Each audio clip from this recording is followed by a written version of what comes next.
کبھی ایسا محسوس ہوتا ہے کہ زندگی کے بوجھ تلے دبے جا رہے ہیں؟ آج ہم راحت اور ایک نئی شروعات کی ایک بہت ہی طاقتور کنجی کے بارے میں بات کریں گے، یعنی استغفار۔ تو چلیں اس سفر کا آغاز کرتے ہیں۔ کبھی ایسا ہوتا ہے کہ دل میں بس ایک بے نام سی اداسی چھائی رہتی ہے، یا خود کو فکروں کے ایک نہ ختم ہونے والے چکر میں پھنسا ہوا پایا ہو، چاہے وہ مالی پریشانیاں ہوں، خاندانی مسائل ہوں، یا پھر ماضی میں کی گئی غلطیوں کا بوجھ۔ اگر ایسا ہے تو یہ کوئی اکیلا تجربہ نہیں ہے، یہ ایک بہت ہی عام انسانی احساس ہے۔ اچھا، ذرا تصور کریں، کیا ہو اگر ان تمام مشکلات سے نکلنے اور نئی برکتوں کے دروازے کھولنے کے لیے ایک ہی کنجی مل جائے، ایک ایسا طاقتور الہی حل جو ان تمام پریشانیوں کا جواب ہو۔ اور وہ کنجی ہے استغفار، زندگی کے ان تمام بوجھوں کا ایک الہامی جواب۔ تو آخر یہ استغفار ہے کیا؟ بہت ہی سادہ لفظوں میں، یہ اپنے گناہوں اور اپنی کوتاہیوں پر اللہ سے معافی مانگنے کا عمل ہے۔ یہ اللہ کے ساتھ ایک ذاتی، ایک براہ راست گفتگو ہے جس میں اپنی خامیوں پر پردہ ڈالنے کی درخواست کی جاتی ہے۔ اب یہاں ایک بہت اہم نقطہ سمجھنے والا ہے۔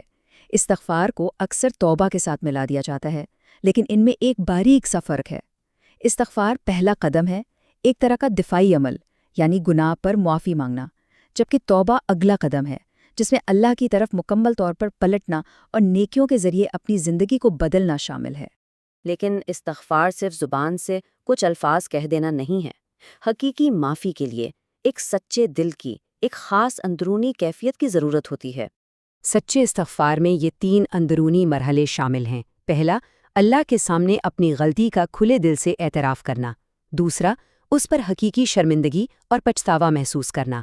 اور تیسرا، اس گناہ کو دوبارہ نہ کرنے کا ایک پختہ، سچا ارادہ کرنا۔ یہی خلوص ہے جو اسے طاقت دیتا ہے۔ تو ٹھیک ہے، یہ تو ہوئی دل کی کیفیت کی۔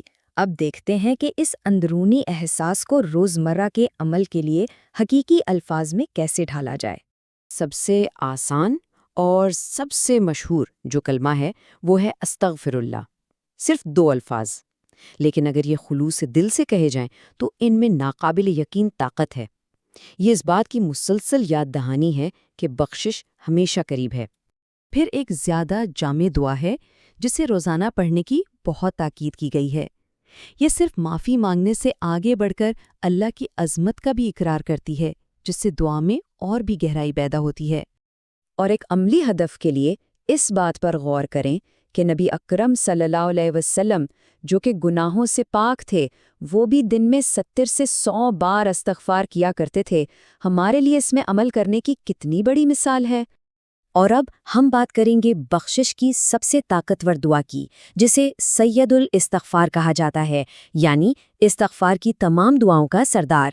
اس دعا کی فضیلت بہت زیادہ ہے۔ کہا جاتا ہے کہ جو شخص اسے صبح یا شام میں پختہ یقین کے ساتھ پڑھ لے اور پھر دن یا رات ختم ہونے سے پہلے اس کی وفات ہو جائے تو وہ جنت میں داخل ہوگا۔ یہ بندگی کا ایک مکمل اظہار ہے۔ اچھا، تو استغفار کے فائدے صرف گناہوں کی معافی تک محدود نہیں ہے، یہ اس دنیا اور آخرت دونوں میں بے شمار برکتیں لے کر آتا ہے۔ قرآن پاک میں خود اللہ تعالیٰ نے اس کا وعدہ فرمایا ہے۔ یہ آیت بخشش طلب کرنے کو براہ راست دنیاوی نعمتوں سے جوڑتی ہے، جیسے رزق، اولاد اور خوشحالی۔ یہ ظاہر کرتی ہے کہ معافی مانگنا بہت سے بند دروازے کھول سکتا ہے۔ دیکھیں، یہ کتنی دلچسپ بات ہے کہ جن مسائل کا ہم نے بالکل شروع میں ذکر کیا تھا، یعنی پریشانی، مالی دباؤ اور دوسری مشکلات، ان سب کا حل مسلسل استغفار میں پوشیدہ ہے۔ یہ ہر مشکل سے نکلنے کا ایک راستہ ہے۔ روحانی سطح پر دیکھیں تو استغفار کی مثال بالکل ایسی ہے جیسے دل کو پالش کرنا۔ جس طرح گناہ دل پر زنگ لگا دیتے ہیں، اسے داغدار کر دیتے ہیں، بالکل اسی طرح بخشش کی طلب اسے صاف کرتی ہے اور اندرونی سکون اور روشنی کو واپس لاتی ہے۔ اور آخر میں سب سے اہم پیغام امید کا پیغام ہے کہ اللہ کی رحمت کا دروازہ کبھی بند نہیں ہوتا، وہ ہمیشہ کھلا ہے۔ یہ حدیث قدسی اللہ کے بے پناہ رحمت کو ظاہر کرتی ہے۔ یہ گناہ کرنے کا اجازت نامہ نہیں، بلکہ ایک وعدہ ہے کہ انسان جتنی بار بھی گرے، اگر وہ سچے دل سے واپس پلٹتا ہے تو اس کے لیے معافی کا دروازہ ہمیشہ کھلا پائے گا۔ یہ امید کا سب سے بڑا، سب سے مضبوط ستون ہے۔